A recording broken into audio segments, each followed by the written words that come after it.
surviving the curse of the 80-20 rule on today's episode of Serve No Master. Today's episode is brought to you by Namecheap, the only place where I go to buy all of my websites. To find out how much you can save and get a free year of identity protection, go to servenomaster.com/Namecheap. Are you tired of dealing with your boss? Do you feel underpaid and underappreciated? If you want to make it online, fire your boss and start living your retirement dreams now, then you've come to the right place. Welcome to Serve No Master Podcast, where you'll learn how to open new revenue streams and make money while you sleep. Presented live from a tropical island in the South Pacific by best-selling author Jonathan Green. Now, here's your host. The 80-20 rule is this very interesting and universal principle. It says that 80% of your money will come from 20% of your effort. And it applies to a lot of different aspects of your new and fledgling business. When you're first starting out, you're going to be caught between these two poles. At one end is making money, pure capitalism, pure mercenary. At the other end of the spectrum is passion, pleasure, and enjoyment. Every time you're deciding what to work on for the day, you're caught between what you should do and what you want to do. That's really the balance between the 80-20 rule as you're beginning your business, as you're first starting to build an endeavor online. An example of this is you're starting your new blog. And right now you're in the middle of one of my blog contest cycles, which I'm excited about if you are. Maybe you're starting your blog this week or you've had a blog for a few weeks, whatever. You've got your blog going and you've written a few posts and you sit down for the night. You got your 2 hours in front of you. You have 2 hours to work. And all you work on is the aesthetics of your blog. You just think, I want to make it look better. And so you spend 2 hours doing design work. And the 2 hours of design work oftentimes won't change anything about your revenue streams. It won't increase your number of visitors, won't increase your length of stay, won't lower your bounce rate. It doesn't do anything. It just looks nicer, makes you feel better about it. If you spent the same amount of time writing new blog posts, those blog posts could have gotten more comments, more likes, more social media, more traffic, and generated you a bigger following, which means more people join your mailing list, more people buy stuff from you or click on your advertising. That would have actually generated more money. This is the 80-20 rule at place. You didn't feel like writing blog posts. You wanted to make your site look better because it feels good for you. You were driven by the second motivation, desire, rather than the first motivation, profit. This is a very simple example of the 80-20 rule in action. It's very easy every day as you're working to get caught up in things that matter to you, that don't matter to anyone else. These are rabbit holes. These are little things that don't matter very much. An example of this is within my own membership site. With my bestseller coaching program, there's 9 modules and there's around 100 training videos covering everything about building an Amazon empire. Everything from choosing your first topic to designing the cover of your first book to finding reviews to getting traffic all the way through audiobooks and building a mailing list and building a tribe from books. It covers everything. It's a huge course. For a very long time, when you went through that course, you'd notice that the icons were all messed up. As you clicked on lesson 1 and lesson 2, the text was always correct, but the icon would look wrong and people would say to me, why didn't you fix that? And I say, well, I wanted to launch the course, have it making money before I went into the stuff that's aesthetic but wouldn't make a difference. Because the content is the most important part. So I did all the content for the course first, recorded all the videos, made all the worksheets, did all of that stuff first, because that's the most important part. Even though for me in my heart, I wanted it to look really good. And in fact, when I finally did it, it took me 5 or 6 hours to go in and fix the look. And now if you go through that course, it looks amazing. This is me resisting rabbit holes, resisting things that matter a little bit and people will complain about. People often will complain about small things that don't affect your business. Sometimes people say, I really don't like this. A perfect example just happened to me recently. If you've seen the contest, I'm running a contest this August. If this is the future, if you're watching this down the line, I'll probably be running a different contest. Every month I run different contests on my website to get people really excited. Some months it's a contest about starting your first blog in 30 days. Some months I do a contest where everyone writes a book all at the same time. We launch books together. We have a big contest where I do that. And sometimes I partner with another author and we do something really amazing. I love running contests and having competitions to get people into that cooperative spirit. For my podcast launch contest, I give away all these cool prizes, give away some cool stuff from Amazon, some of my best courses, all of that stuff. I made this video. It took me a really long time. I spent a really long time making that video using cartoon software. And I sent it to a couple of people. I sent it to someone who makes between 7 and 8 figures a year. I sent it to 2 people that have done some intern stuff for me in the past. One of the interns is making a couple $1,000s a month, and one of the guys doesn't follow a lot of the stuff I said. He's doing $50 to $80 a month because he went in a direction that I said not to do. He's doing all these things I said not to do. The feedback from the person making the most money was very simple. He said, there's one sentence where the audio is messed up. Change that and the video is perfect. When people first hear that, it'll sound a little bit weird. And he was right. I'd actually been thinking about that. The guy in the middle said, this looks cool. Good job. And the guy who's making the least amount of money was like, all I know is that the cartoon face is out of sync with your voice. And I wasn't even trying to sync up those things. It's a little character hopping around. He's actually moving on a loop. He's not synced up to my voice at all.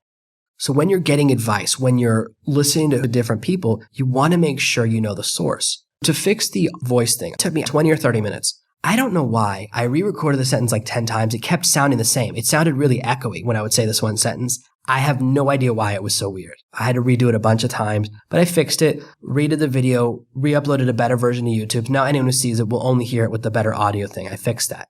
Took me about 20 minutes. Now, to fix the cartoon thing and try and sync up the voice to the sound of my voice would have taken me probably 2 or 3 hours because it'd be very difficult. It's very hard to sync up something like that, to sync up a moving mouth with your voice. If you've done any cartooning, you know what I'm talking about. This is something very challenging and very advanced, way beyond my level of cartoon stuff. I used a cartoon piece of software that helps you a little bit.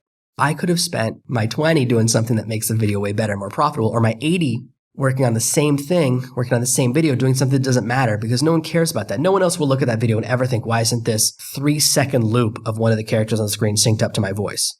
We can get caught up in the wrong stuff simply by taking advice from the wrong people. Whenever you're deciding what to work on and you're getting advice, make sure you get advice from someone who's further up the mountain than you rather than someone behind you. There are a lot of people on Make Money Online, Start Your Own Business, Travel the World forums all over the world. There's people on these forums all the time that all they do is forum. They're just keyboard jockeys. They read other people's posts and they rewrite the same material. And they sound very impressive.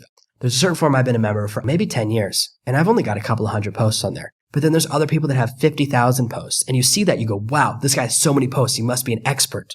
But really, it's someone who just knows how to read and regurgitate the same material. And when you get advice from someone like that, you think they're an expert because you see they've been a member for a long time. You see they've written a lot of posts. You think, oh, this person must know what they're talking about because they've written so many posts. And you end up getting advice that sends you down a rabbit hole that doesn't affect your profit margins. It doesn't actually help you. We keep running into different areas of business where the 80-20 rule can trap us. The way to overcome and defeat this limitation is to track your income. At the end of every month, look at where your money's coming from. Maybe you put up a couple of videos on YouTube, you did a couple of blog posts, and you messed around on Facebook. One of them made $10, one of them made $20, and one of them made $100. Well, whichever one made the $100, now you know, okay, this is what's making me the most money. I want to do more and more of this. So the next month, you focus on that. For me, I noticed about a year ago when I was working for a lot of clients that a couple of clients were actually generating much more money for me. And I focused on them and I said, what can I do to increase my money from you guys? And at that point, I moved into copywriting. We talked about that and they said, yeah, if you could do the copy as well, we'll pay you 2 or 3 times as much. It massively bumped me up. And I moved into doing videos for them and copywriting for them. And for a lot of the clients I work with, people I partner with in all these different areas, I do these things. I noticed that. And then as I was working with them more and more, I noticed that some things would take a really long time for me to do and some things I could do very quickly. Then I said, why don't I pay someone else to do this time-intensive thing? And then I'll just do the final edit, do the final rewrite, tighten it all up, and save myself massive amounts of time. Same thing for how I research. I can teach someone a lot about my research method, and they can make the notes for me so I don't actually have to read the book, because that's not effective. When I'm researching a book, it might take me 3 hours to read the book and generate my bullet points, generate my notes, generate that part of it. But that's not really valuable to me. I don't make any money from that. The money actually comes from taking those notes and turning them into the content. That's where the real value is. Once those notes are generated, I can then write something really amazing. And actually taking notes from a book isn't a high-level skill. Most people can do it. Anybody who graduated high school and worked a little bit hard, or anyone who went to college knows how to take notes. They can read a book and just mark the highlights. And they can generate bullet points. That's not the high-level skill. The really advanced thing I can do is take those notes and write an amazing book from it. I discovered as I was working this part, I can get someone else to do. Another example of the 80-20 rule is when I'm learning to write copy or write a sales video for a market, the first thing I do is I watch a competitor's video to get a feel for the flow of the story, the beats, the story arc, all of those things. Then you take that video, you turn it into text, you transcribe it, and then I kind of chop it up and then really look at the sections. I really analyze it to understand the flow. All of that's very time intensive. For me to actually listen and write down an entire audio script, that's insane. That's a huge amount of time. 30, 45-minute video would end up taking me 3, 4, 5 hours to do. That's a huge amount of time. That's a full day of work for me. Instead, I can pay someone else to do it for $30. the place I use charges $1 a minute. Sometimes when you're doing the 80-20 rule, you realize you're spending huge amounts of time on something that doesn't make you any money, but sometimes you'll discover, hey, I'm spending huge amounts of time on something I can pay someone else to do, and it's very low. I can pay someone else a small amount of money to do it. Those are the two things you want to look at. If you're spending a lot of time doing something that's generating revenue, building your business, make sure that it's very profitable for you. If it's something you can get someone else to do for very cheap, it's better to do that. It's better to pay someone else to do it. If I'm making $100 from a project and it will take me 10 hours, or I can pay someone $20 to do 9 hours of the work, I make less total money, but I make more money per hour. So pay attention to the money to time ratio. Sometimes you can cut your paycheck by 20%, but cut your work by 80%. This is the value in outsourcing. This is the value in working with teams. This is the value in paying people to do small tasks for you. As you're first starting out, and as I teach in my blog, walking through step-by-step, setting up your first blog, building it out, I do think you should manually do that part yourself. First learn that because it's very simple. It can be done in less than an hour, even if you're a total technological beginner. But as far as designing your blog, when you get to that point where you want to make it look really beautiful and amazing and add in all these cool special effects, it might take you a very long time to learn how to do it. It's better to have someone else do it. This is the 80-20 rule when it comes to hiring people. Don't hire people to do things where it's more expensive, the value. So for example, same project. I have the project. I'm going to get paid $100.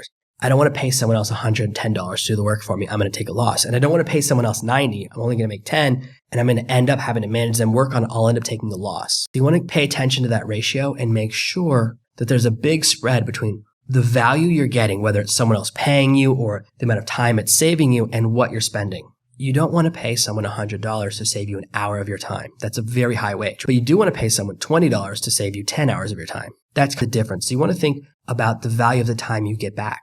Right now I'm working on a project, a little video game thing, and I paid someone else a third of the money to do 99% of the work. They're going to do most of the work. I'll go through and do the final edit, the final read through, clean up everything, test everything, make sure it's super tight. But it would have taken me a huge amount of time to do the project on my own. It's very, very labor intensive, taking lots of screenshots, lots of technical stuff. Instead, getting someone else to do it, I'm getting back a huge amount of time. Yes, I'll make less money from the project, but in the end, the product will be better because the person I'm working with is very, very good. I often hire other writers to do first drafts for me, rough drafts for me, help me with stuff. There's often work coming from me. Part of being in my tribe before forming relationships with me is that I often pass work on to the people that are in my tribe or that I know are serious about what they do. This person will do an excellent job. I have total faith in their ability. They've worked with me on several projects in the past. I get the value of getting my time back because I'm very busy with several other projects at the same time. And they get the value of a project they can do, making an amount of money that's good for them for the amount of effort they're putting in. We create these good ratios. There's value for both people. There's value for me in that I get my time back. There's value for them, and then they have work. They have work coming in. They have something they're getting paid a good wage for, and it's something inside their skill set. Track your time. Track your profits. The more you know what you spent your time doing, the more you know where your different money is coming from, then you can say, oh, this is what I need to invest more effort in. Each month, or even at the end of each week, look at the money that's come in. Look at the value you've gotten from your different projects. If you put 5 books on Amazon and one book is making 90% of the money, well, then focus on that one book. Do everything you can to build it up. Make a sequel. Make bundles. Make extra prizes. Do anything you can to build up that one property rather than focusing on the other books that all combined are making 10%. Because each of those other books is worth, 2 or 3% of your income. This is the 80-20 rule. And it really comes out when you pay attention to your results. Most people working for yourself, we put in 160 hours of work a month. Let's say you're working a full-time work for yourself, 40 hours a week, about 160 hours a month, 4-week month. At the end of the month, you go, I worked this many hours and this is how much I got paid. That is the 9-to-5 mindset. That is a total amount of time in versus amount of money. When you work for yourself, you want to look at where each piece of money came from so you can isolate which work you're doing that's the most profitable. Now, I can't tell you in advance which thing that will be. You may discover that you make all your money from YouTube. And then the person next to you discovers they do much better with blog posting. I can tell you right now, I don't know how successful this podcast will be. I can't predict in advance that this podcast will be more or less successful than my book on Amazon or more or less successful for my business than my blog. I can't tell you because I haven't started tracking yet. Now down the line, in a couple of months when I've done more tracking, I'll be able to give you that information, but I can't tell in advance before I do it. I can only tell afterwards. And this is why you want to track at the end of each month and say, I got this many visits from YouTube, this many visits from my podcast, this many visits from Facebook. That's the first level of tracking your following, tracking your traffic, saying these efforts led to this many visitors. When you get a little more sophisticated, and there's a lot of software that can help you with this, you want to track the value of your visitors. Let's say you get 1,000 visitors to your website this month and 100 people bought something. And you'll look and you'll go, I got 500 visitors from YouTube, 300 from Facebook, and 200 from Twitter. So you think I should really focus on that 500 and grow that because you think that's my largest amount of traffic. And you spend the next month and really invest and grow that 500 to 5,000, but then you only sell 200 units. Your profit doesn't grow proportionally. That's because you're just looking at total traffic rather than the quality of the traffic. Maybe when you do more research, you discover that only 200 people come from Twitter, but 75 of your sales came from Twitter. So we know that quantity is great, but quality is what we want to move into next, saying this is where I get people that actually buy stuff. When I started my first business online, my very first business was selling video, doing SEO for local businesses, for small clients in my area. I would get 20, 30 visitors to my website a day. Not a huge amount, but any individual client was going to pay me $500 to $2,000 a month. So I didn't need huge numbers because I had quality. I, for a while, was on page 1 of Google for the term SEO. So I would get all this traffic from Google. 99% of my traffic, I started getting 100, 200, 300 visitors a day. All of this traffic were people that were researching the term or people who owned other SEO companies. There were no sales ever came from that keyword. But when I would post on Craigslist and it would generate traffic, almost always it would lead to a sale. When someone saw my Craigslist ad and if they clicked from the ad to my website, probably 99% of the time they would call me or email me. We would move into negotiations. And then most of those I would end up closing. Then you're in the point of where they actually have the money, when you have the meeting, all those steps. But the first step is really seeing if they're even a buyer at all. There's people that are online and they're just doing research. They're just looking up stuff. I all the time type in search terms on Google and I'm just looking up stuff and doing research. I'm not in buy mode. But if I'm on Amazon and I do the same search, I'm ready to buy. And Craigslist is the same way. It's a site where people are ready to buy. Begin to track your traffic, your efforts, and say, this is where the majority of my profits are coming from. These are the customers. It might be the smallest total number of customers, but they're the customers who generate the most revenue. As we build our business, as you learn more and more, you get more sophisticated. So you'll keep hitting walls, and the solution will be to 80-20 your previous month over and over again. First, do 80 and 20 your time. Then you start to 80-20 rule looking at your traffic. Then you start 80-20 rule looking at your profit. How many of these people actually buy stuff? Then the next level beyond that, as you're building your business and growing, you start to look at lifetime customer value. People from source A, they all buy. 100% of them buy something, but only 10% of them buy anything else.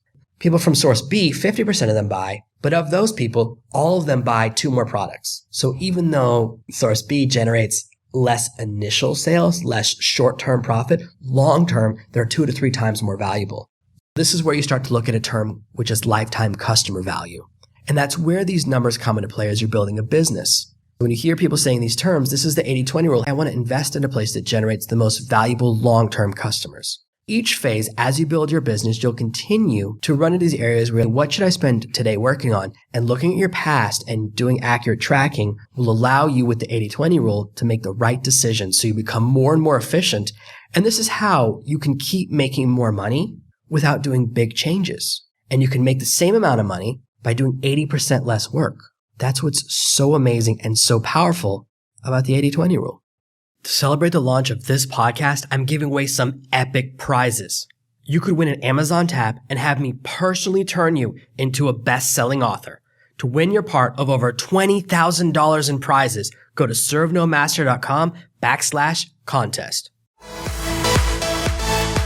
Thank you for listening to this week's episode of Serve No Master. Make sure you subscribe so you never miss another episode. We'll be back tomorrow with more tips and tactics on how to escape that rat race. Head over to servenomaster.com/podcasts now for your chance to win a free copy of Jonathan's bestseller, Serve No Master. All you have to do is leave a 5-star review of this podcast. See you tomorrow.